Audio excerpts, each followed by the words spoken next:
Hey everyone, it's Mike with It's Pittsfield Tonight. I am here with our Berkshire County Sheriff, Sheriff Bowler. Sheriff Hello, Bowler, Mike. thanks for taking the time to do this today. Thanks for having me today. Absolutely. So, as everyone knows, this year is an election year for sheriff. Correct. And the past couple days, there's been a lot of talk going on.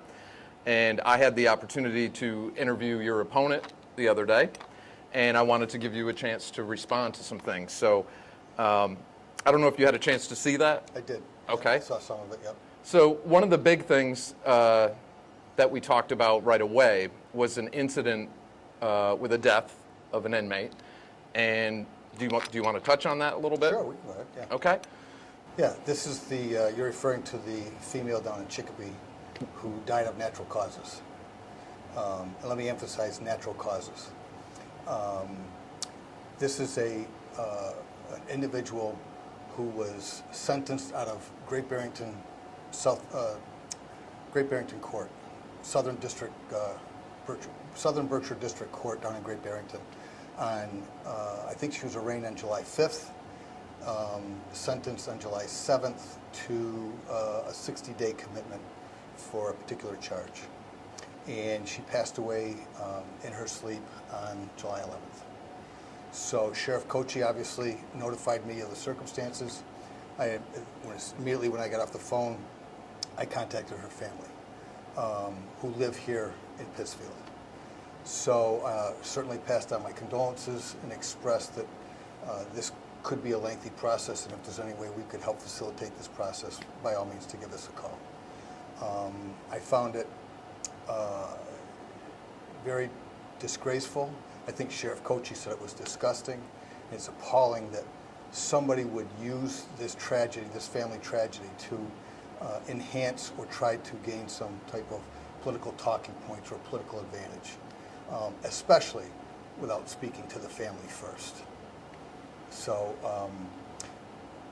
this person died of natural causes. There was an investigation, obviously, by the district attorney's office and the state police detectives down in Hampden County. And the medical examiner's report was the cause of death was natural causes. There were, from what I understand, life-saving efforts administered by his medical team down in Chicopee. I have the full confidence in their team down there, as well as I do with mine here. And it's a tragedy. And unfortunately, these things happen. Right. And, you know, this was, you know, he talked about he made several phone calls down there to get information. Well, we don't give out information to anybody. And I don't know who Alf Barbalanga thinks he is, that he can just call up and get information from people in a situation like this. So this wasn't somebody who was beat up and attacked or a drug No. overdose or anything like that? There was no foul play involved. There was no negligence whatsoever. She died of natural causes, Okay. according to the medical examiner's report. Now, people would have known about this if there was foul play or there was some extenuating circumstances surrounding maybe negligence on either the sheriff, the Kochi staff, Sheriff Kochi staff, or another inmate. But that wasn't the case. These were natural causes. I think if you remember seeing the obituary, was very short and brief about this young girl, and I think that was the family's. It was designed by the family, I believe, and this is a very private thing for them. And to pull this out into the public is just, it's appalling. End of story. Perfect, and that covers that. Okay. So that being said then, And just to clarify, this is not someone that was in our care and custody. right, this happened, The minimus that was sent from the court was sent from the court was made out to the women's regional correctional facility down in Chicopee. So. now that's what I wanted to lead right into then. So another thing that we talked about in the interview with your opponent was he wants to bring women back to Berkshire County and feels that it's I guess, unfair to the families, or so. He wants to do that day one. Okay, so why is it? I don't know a lot about this. So why do we have our female inmates in In the Chicopee? mid-2000s, the 4th Western Mass Sheriffs, I think it was Sheriff McDonald from Franklin County, Sheriff Garvey from Hampshire County, Sheriff Ash from Hamden County, and Sheriff Masmiano from Berkshire's, got together with their legislature and told them that the women in each one of their facilities was being shortchanged. They were not receiving equal services that the men are. Those female populations were smaller in size in each one of the facilities than the male population. So all services were geared toward the males. The females, because they're in the same building, were not getting the equal opportunity that the males were. So a number of feasibility studies were conducted, not only on how to build this facility, but also the programming surrounding their services and their needs. The legislature appropriated close to $50 million to build this facility based on the feasibility studies that they looked at. And it was a common ground that they would have it in one location to gender-specific needs for the females, Okay. as opposed to trying to provide for both male and female. So Berkshire County is not the only county that uses this facility. Obviously, Hamden County, that's where they have their Ludlow facility, where they house all the males. They utilize the Chicopee facility. Hampshire County utilizes the Chicopee facility. Some members from Worcester even go to the female facility in Chicopee. We do as of 2014, and Franklin had females there as well. And then Franklin was the first sheriff's office in the state of Massachusetts to be licensed to administer methadone through the Department of Health.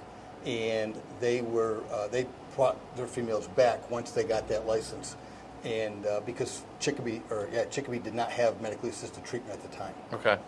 So he wanted his females to receive that opportunity for their substance use disorders.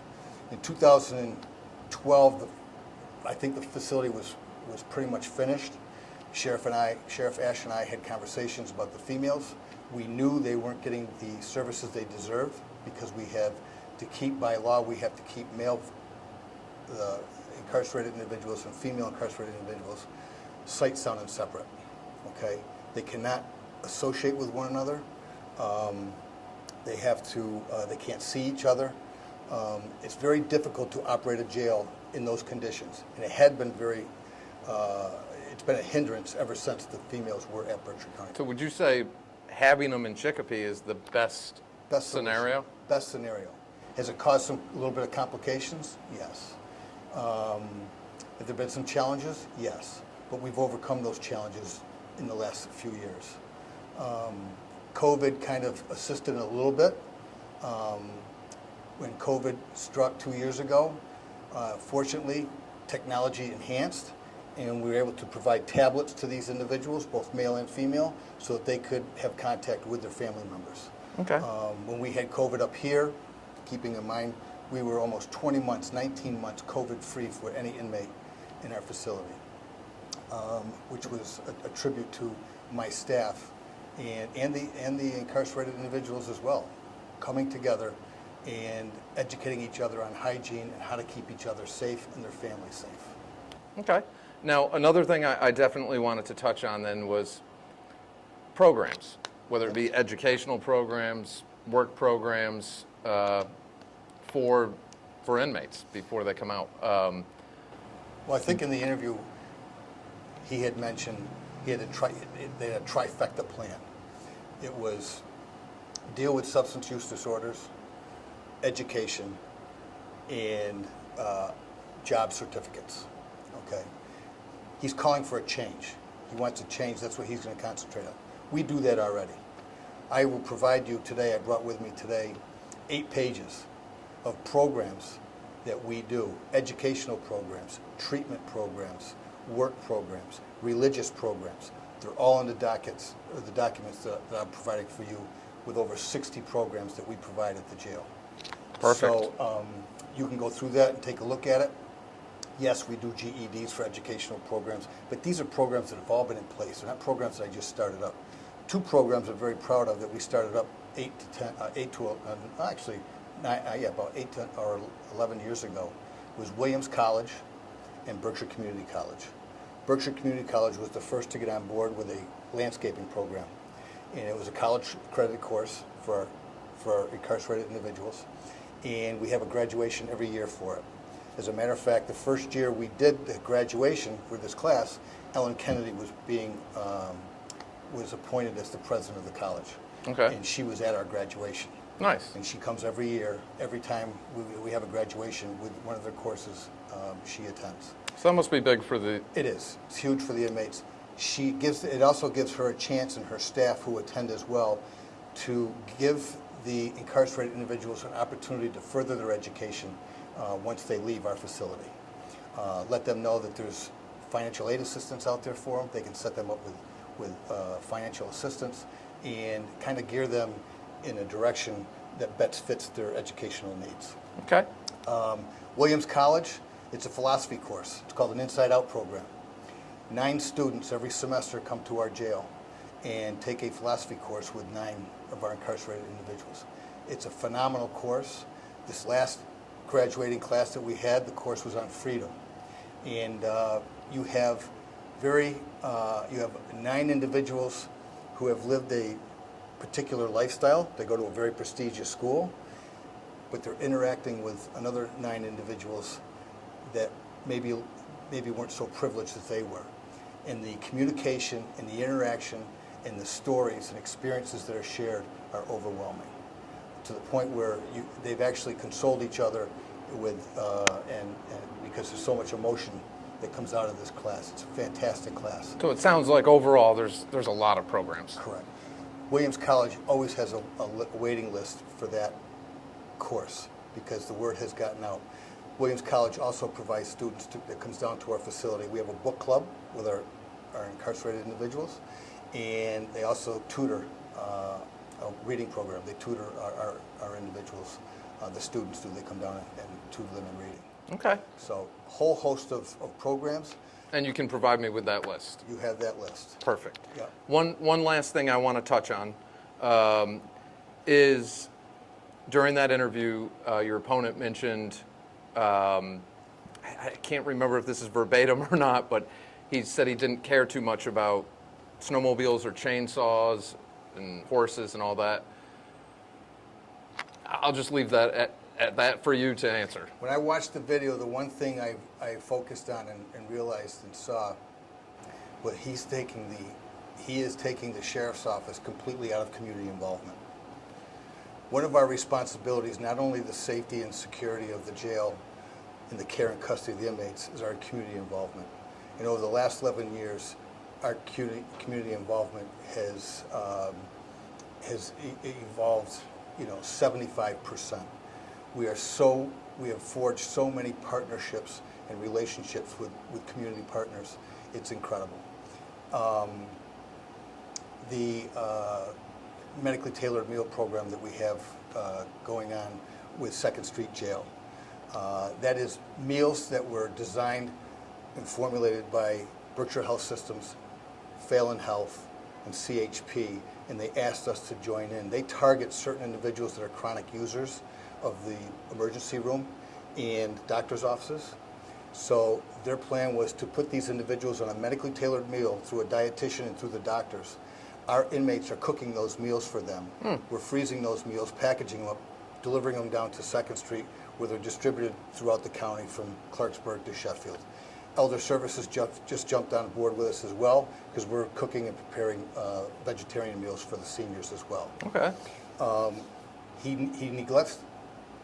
You take away those community efforts and programs, then you're lessening the chance of creating that stronger, healthy, and safer community. He talked about he's not interested in snowmobiles, four-wheelers, motorcycles, or horses, or buying chainsaws. Well, our facility has 160,000 square feet. There's 4 buildings on that location in Cheshire Road. Sits on about 18 acres. All of that has to be maintained. We buy snow plows, we buy snow blowers, we buy lawnmowers. We utilize these in our community service programs, where we go out and we paint schools, we paint churches, we paint town halls, we clean up cemeteries, we clean up beaches. Chainsaws. St. Joe Cemetery calls us up 6, 7 years ago, 8 years ago. Microburst goes through the cemetery. There's 26 trees leveled in the cemetery. They can't even get to the second level of the cemetery for funeral services. They called and asked us for help. Yes, we went down with trucks, rakes, shovels, chainsaws, 18 inmates, 7 or 8 staff, and cleaned the place up to make it passable so they could continue with their services, their funeral services in the cemetery. Those are the things we do. Those are the community efforts we put forth. We have a dispatch center. Our dispatch center services fire, EMS, and police to 26 communities. We maintain the 7 towers throughout Berkshire County that are on remote mountaintops. Okay? Something happens to those towers, we have to get to those towers to service them. We can only go so far in a 4-wheel drive pickup truck. 4-wheelers, snowmobiles are the tools we use to get to those towers so that we can fix the problem and get the communications back up and running again. The horses. I don't have the horses anymore. The horses are now with Hampden County Sheriff's Office. When COVID hit, we found that the horses were not being utilized. We were short staffed. I had 3 officers that were involved caring for the horses, along with inmates. Okay? Inmates were being able to build their self-esteem, go out and care for an animal, a 1,200-pound animal, build trust with that animal, and work on a work ethic and building their self-esteem. These are fathers, these are individuals that are fathers, but don't have the opportunity to care for their children. It gets them out of the hustle and bustle that goes on every day in the housing unit and gets them out into a work culture and feel good about themselves, that they're able to build a bond and build their trust and build their self-esteem with these animals. So that was a great program. But I had to, one individual was terminated, that was a staff of mine with the horses, 1 retired, and we just had 1 officer working with the 3 horses. It was very demanding during COVID. She wasn't able to handle both jobs because we were pulling her inside the facility all the time. Sheriff Cochee wanted to start up a program. He's now utilizing those horses for therapy down there I'm not too sure with the inmates, but he's using those horses and his staff. He's about 7 or 8 staff that can take care of the horses and use them for patrol purposes throughout the community. Okay. Horses are one of those things that will help you enhance your community relations. That's the one thing my opponent misses, is the community involvement. You want to create a stronger, healthier, and safer community. You want to build trust in the community. You have to get out in the community and forge these relationships and partnerships. And we, over the last 11 years, we've forged so many.